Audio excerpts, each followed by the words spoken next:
사도신경으로 신앙 고백하겠습니다.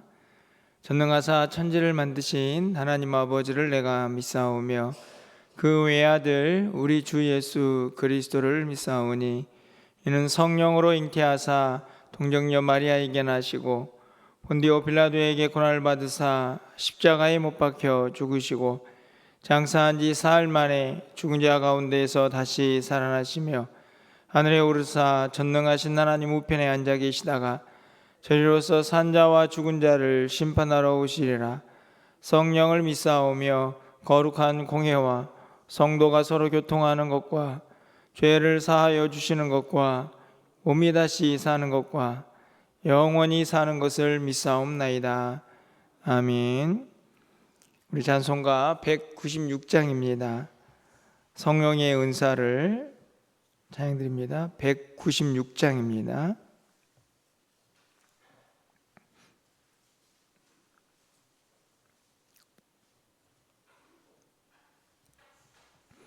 성령의 인사를 너에게 채우사 주님의 사랑 본받아 나 살게 하소서. 성령의 인사를 나에게 채우사 정결한 마음 가지고 나 행케 하소서. 성령의 인사를 나에게 채우사 더러운 세상 탐욕이 나 태워주소서.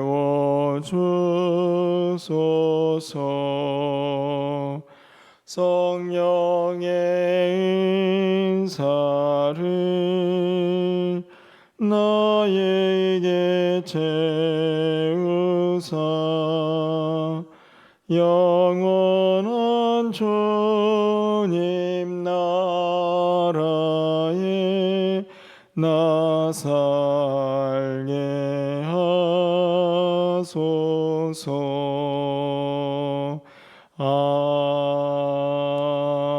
아멘. 오늘 하나님 말씀은 고린도전서 12장 1절에서 11절까지 한 절씩 교독합니다. 고린도전서 12장 1절에서 11절까지 한 절씩 교독하고 마지막 11절은 함께 읽겠습니다. 형제들아, 신령한 것에 대하여 나는 너희가 알지 못하기를 원하지 아니하노니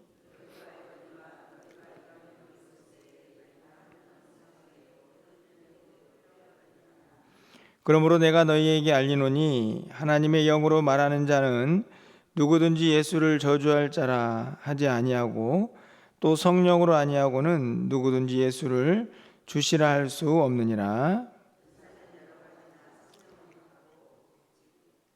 직분은 여러 가지나 주는 같으며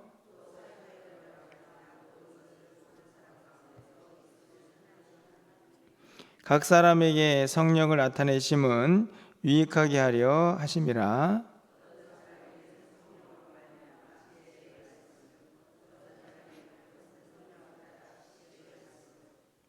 다른 사람에게는 같은 성령으로 믿음을, 어떤 사람에게는 한 성령으로 병 고치는 은사를,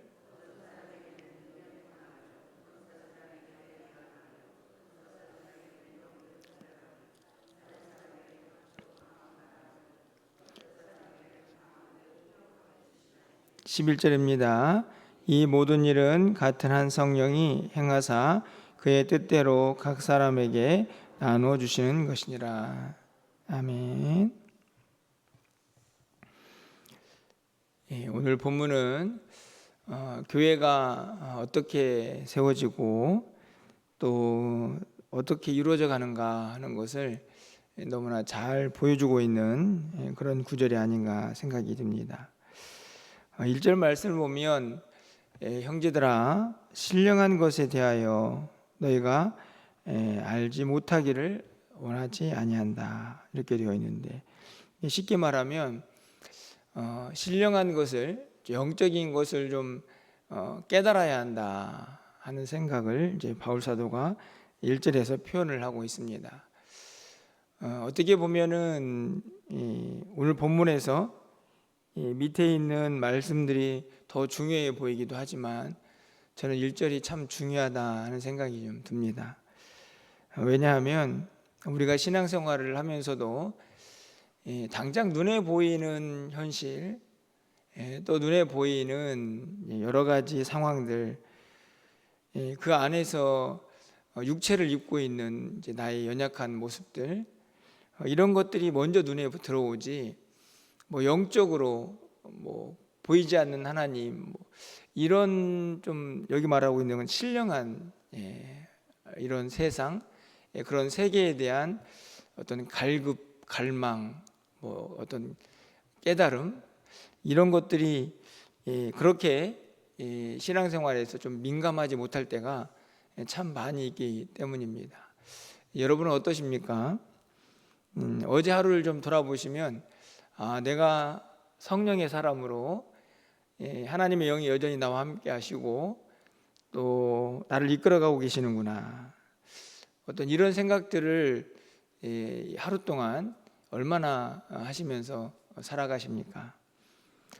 저도 마찬가지지만 사실은 그냥 너무 일반적으로 당장 눈에 보이는 상황과 현실들, 그것들에 함몰되어 가지고 영적인 세상, 하나님의 영이 이끄시고 또 주권적으로 역사하시는 그런 세상을 대한 어떤 관심이나 기대가 또 우리 안에 너무 작은 것은 아닌가 하는 생각을 좀 해보게 되는데요.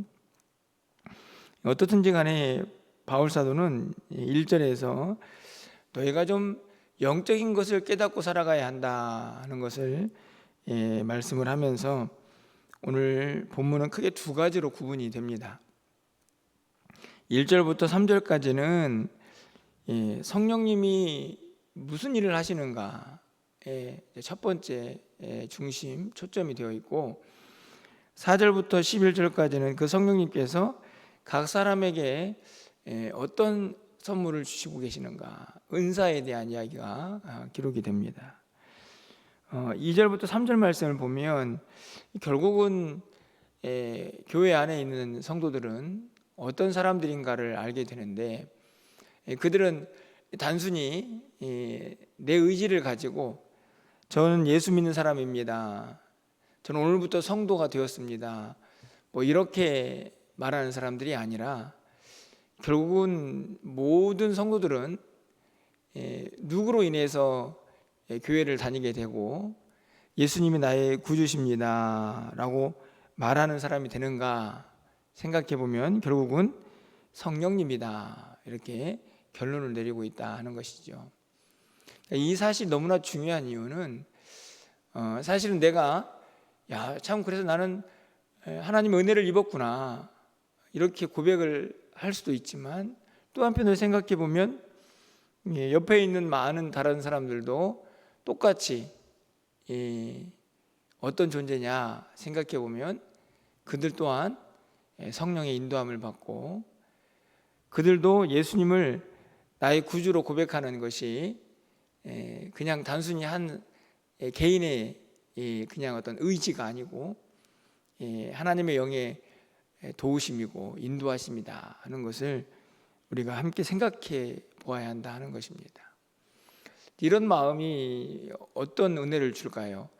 물론 내 스스로 내가 하나님의 영에 이끌리는 사람이구나, 감사하다 하는 생각도 들겠지만, 생각해 보면 옆에 있는 사람들도 똑같이 성령의 사람이니까 우리가 귀하게 여기고 또 그들도 하나님 주신 은혜가 있음을 우리가 기억할 수 있다 하는 것이죠.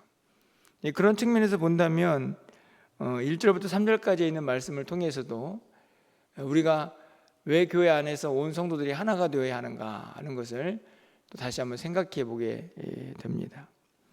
좀 더 구체적으로 그렇게 성령이 아니고서는 어느 누구도 하나님을 믿거나 예수 그리스도를 나의 구주라고 고백할 수 없습니다.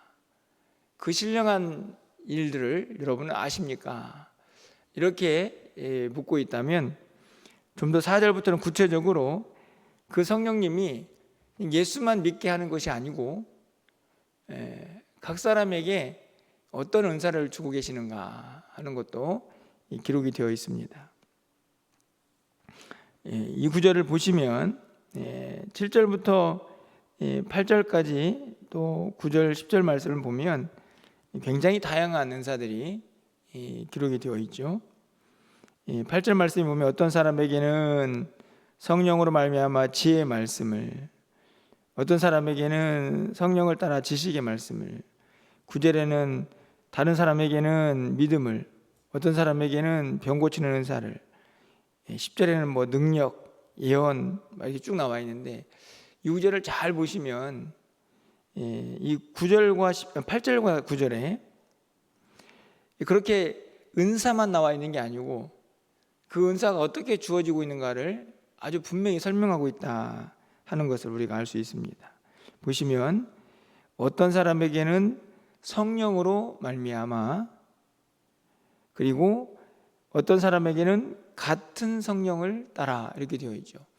그러니까 성령님이 은사의 주체다 이렇게 설명이 되고, 뿐만 아니라 다른 사람은, 어떤 사람은 지혜의 말씀이 있고 어떤 사람은 지식의 말씀이 있고 어떤 사람은 믿음이 있고 어떤 사람은 병 고치는 은사가 있지만 그들은 똑같이 한 성령에게 은사를 받은 사람들이다. 이게 너무 중요한 사실입니다.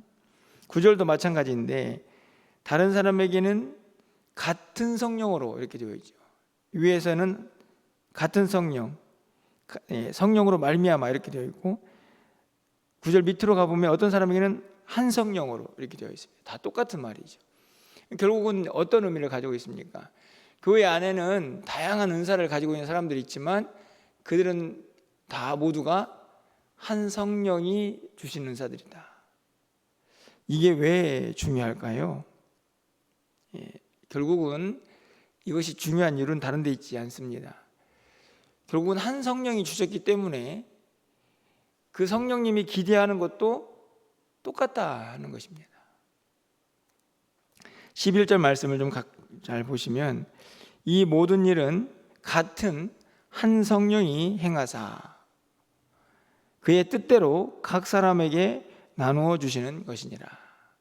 이게 너무 중요한 의미가 있는 것은 교회 안에 다양한 성도들이 있고 그리고 그들은 또 분명히 다양한 은사들을 가지고 신앙생활을 할 수가 있습니다. 하지만 그들이 가지고 있는 다양성은 결국 어디를 향해 가느냐? 한 가지 목표를 향해 가야 한다는 분명한 사실을 우리에게 가르쳐 주죠. 왜 그럴까요? 같은 성령, 한 성령님이 각 사람에게 나누어 주신 은사이기 때문에 그렇습니다. 쉽게 말하면 어떤 사람은 찬양을 잘하기도 하고 어떤 사람은 가르치는 걸 잘하기도 하고 어떤 사람은 전도를 잘하기도 하고 다양한 모습들이 있지만 결국에는 한 성령이 주신 은사의 목표와 방향성이 동일하다는 것입니다. 그것은 무엇일까요? 바로 7절에 그 이유가 나와 있죠. 7절 말씀을 보면 각 사람에게 성령을 나타내심은 유익하게 하려 하심이라. 유익이 뭘까요? 유익. 누구의 유익이라고 생각이 드십니까? 당연히 자신의 유익은 아니겠죠. 야, 나는 지혜의 말씀이 있어. 나는 병 고치는 은사가 있지. 이렇게 자신을 뽐내라고 주신 은사는 아니라는 말씀입니다. 그렇다면 이 각 사람에게 주어진 은사는 과연 무엇을 위한 것일까요? 유익을 위한 것이다. 누구의 유익일까요? 여러분이 너무나 잘 알고 있는 바로 공동체의 유익이죠. 그동안에 바울 사도가 쭉 이야기하고 있는 것들 중에 핵심이 뭡니까? 공동체의 유익을 위해서라면 내 것을 포기할 수 있는 성도. 그래 기억이 나시는지 모르겠는데, 모든 것이 가하나 모든 것이 유익한 것은 아니다. 오늘 본문에 나와 있는 말씀을 보면 유익하게 하려 하십니다. 똑같은 의미죠. 모든 사람에게 자유가 주어져 있지만 그 자유가 다른 사람의 유익을 위해서, 공동체의 유익을 위해서 제한될 수 있다. 그 말씀은 오늘 본문처럼 말씀으로 생각해 보면 당신이 가지고 있는 은사는 누구를 위한 것입니까? 결국은 공동체의 유익을 위해서 사용되어야 할 은사입니다. 이렇게 구체적으로 은사를 주신 이유를 분명하게 기록을 하고 있다 하는 것입니다. 결국은 오늘 본문에서 하고 있는 이야기는 아주 분명한 의미를 담고 있습니다. 어떻게 보면은 이 성령의 은사에 대한 말씀처럼 보여지지만 저는 또 한편으로 생각해 보면 그동안에 바울 사도가 쭉 이야기하고 있던 것과 맥을 같이 하고 있다 하는 생각이 듭니다. 다른 것이 아니고 과연 내가 가지고 있는 그 무엇이 어떻게 사용되고 있는가를 돌아보게 하는 것이죠. 그것이 나의 유익이나 아니면 뭐 내 능력을 뽐내는 것이 아니고 결국에는 교회를 세우고 공동체의 유익을 위해서 사용되고 있는가 하는 것을 늘 살필 수 있는 사람들이 되어야 한다는 것입니다. 왜냐하면 모든 사람들이 다양하게 가지고 있는 은사가 결국에는 성령님께서 주신 한 성령님으로부터 나온 한 목표를 향한 은혜의 선물이기 때문이다 하는 것이죠. 그런데 이렇게 말씀을 드리면 아마 우리 성도님들 중에는 나는 무슨 특별한 은사가 없는 것 같은데 이렇게 생각이 드시는 분도 있을지 모르겠습니다. 여러분 어떠십니까? 이 8절부터 10절까지 나와 있는 여기 있는 은사들만 생각해 본다면 아마 우리 성도님들 중에 오늘 새벽 기도를 하시는 분들 중에 야 나는 은사가 없구나 이렇게 생각이 드시는 분도 있을지 모르겠습니다. 하지만 저는 개인적으로 은사는 물론 성령님이 주시는 것이지만 저는 이 땅에 있는 많은 성도들은 각자가 가지고 있는 은사가 반드시 있다 이렇게 생각을 합니다. 다만 내가 그 은사를 잘 모르고 있을 뿐이고 또 한편으로 생각해 보면 그 은사를 잘 사용하고 있지 않기 때문이다. 저는 개인적으로 그렇게 생각합니다. 왜냐하면 결국은 하나님께서 교회를 세우시고 또 이끌어 가시기 때문에 그러기 위해서는 반드시 일꾼이 필요한데 그 일꾼들은 바로 오늘 성령의 은사를 통해서 그 일을 감당하게 되기 때문이죠. 여러분들 달란트 비유를 아시지 않습니까? 달란트 비유를 보면 주인이 종들을 불러서 1달란트, 2달란트, 5달란트를 주고 가죠. 그 비유를 보면 달란트의 크기는 다르지만 중요한 것은 달란트를 종들에게 다 나눠주고 있다는 것입니다. 근데 문제는 뭐냐 하면 내가 어떤 달란트를 받았느냐가 중요한 게 아니고 그 달란트를 잘 사용했느냐가 문제라는 것이죠. 그런 의미에서 우리가 이 은사에 대해서 생각해 볼 것이 저는 꼭 두 가지가 필요하다 생각이 듭니다. 첫 번째로는 내가 가지고 있는 은사를 그게 1달란트인지 2달란트인지 5달란트인지 그것이 어떤 종류의 은사인지 알 수 없지만 나는 그것을 잘 사용하고 있는가, 이것을 항상 기억해야 한다 하는 것이죠. 왜냐하면 우리가 하나님 앞에 갔을 때에 너는 내가 너에게 이런 인사를 줬는데 너는 공동체를 위해서 무엇하다 왔느냐, 반드시 평가를 받을 날이 있을 것이기 때문이죠. 그런 의미에서 첫 번째로 우리가 생각해야 할 것은 내가 받은 은사를 잘 사용하고 있는가, 이게 너무 중요하다 생각이 들어지고요. 또 한 가지는 내가 어떤 은사를 받았는가를 혹시 잘 알지 못하신다면 저는 기도가 필요하다 생각이 듭니다. 하나님, 저에게는 어떤 은사를 주셨습니까? 저도 교회를 위해서 유익한 사람, 그런 사람 되고 싶은데 저에게 주신 은사는 무엇입니까? 저는 묻고 기도해야 한다, 이렇게 생각합니다. 그러면 반드시 하나님께서 우리에게 주신 은사가 무엇인지를 깨닫게 하실 것이고, 그것이 어떤 것이든지 간에 반드시 공동체의 유익을 위해서 사용되도록 우리를 깨닫게 하시고 또 이끌어 가실 줄 믿습니다. 여러분에게 그런 기도가 있는 우리의 결단이 있기를 소망해 봅니다. 여러분들, 많은 사람들이 제가 특별히 이제 청년 때에 청년부 사역을 하면서 은사 개발 이런 표현들 참 많이 했던 기억이 납니다.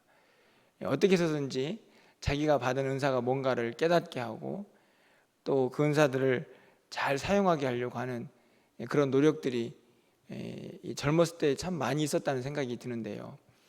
그런데 그것은 청년들에게만 해당되는 말씀이 아닙니다. 이 땅에 있는 모든 성도들은 공동체를 잘 세워가도록 부름을 받은 귀한 존재들이기 때문에 저는 그 안에 반드시 하나님 주신 은사도 있을 거라 이렇게 믿습니다.